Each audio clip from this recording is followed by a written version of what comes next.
Lou's asking, is it feasible for a VA to do product research, something we to continue to do ourselves? Not only is it a critical component, obviously, but it is so damn time consuming. Lou, I've got an answer for that, and then I'll let Nathan follow up with that.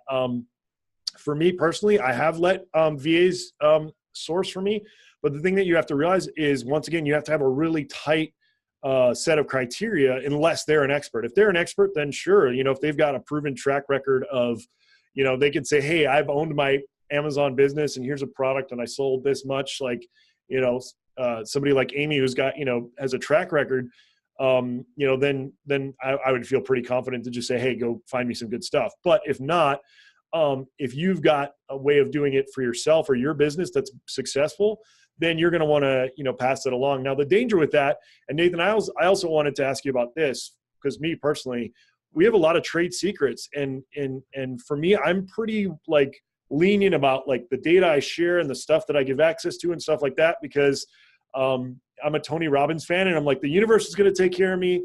I'm not going to worry about this. I have other crap to worry about. I have 3 kids under 6 years old that keep me up all night.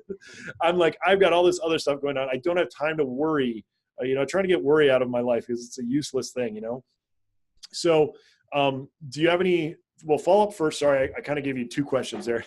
So yeah. What do you think for product research, outsourcing that, and then also follow up with keeping your company secrets safe with, overseas VAs?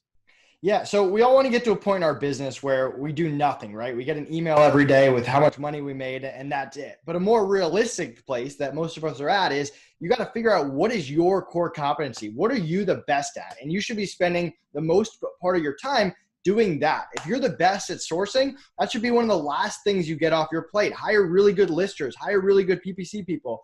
I have clients who are great listings and they'll outsource their sourcing because they're so, and they can hire people that are way better. So for me, it's figure out what are you the best at? Is it sales? Is it marketing? Are you tech? Are you the best person at finding profitable products? And try to surround yourself with talented people to complement that before you outsource the sourcing.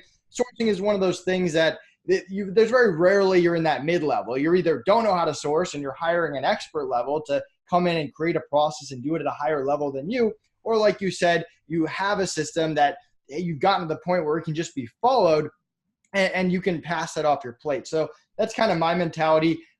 As for risk, which is, again, probably one of the most common questions I get asked every day, this is my stance on risk. There's always going to be a risk. Even if you hire your best friend to sit right next to you, there's always a chance they do something stupid or jeopardize your business in some way. And there's nothing that I or anyone else can do to make that risk zero. With that said, speaking on the Free Up platform, we get thousands of applicants every week. Only the top 1% get in. It's hard to get in. Once they get in, they care a lot more about making sure you're happy and staying on the platform and getting more clients and providing for their family and growing their freelance business than they do about stealing or jeopardizing your information in any way. And there are things you can do like LastPass and NDAs, but are you really going to chase someone across the Philippines over an NDA? Probably not. And the number one way to really, really protect your business is to build the relationships with people that you work with.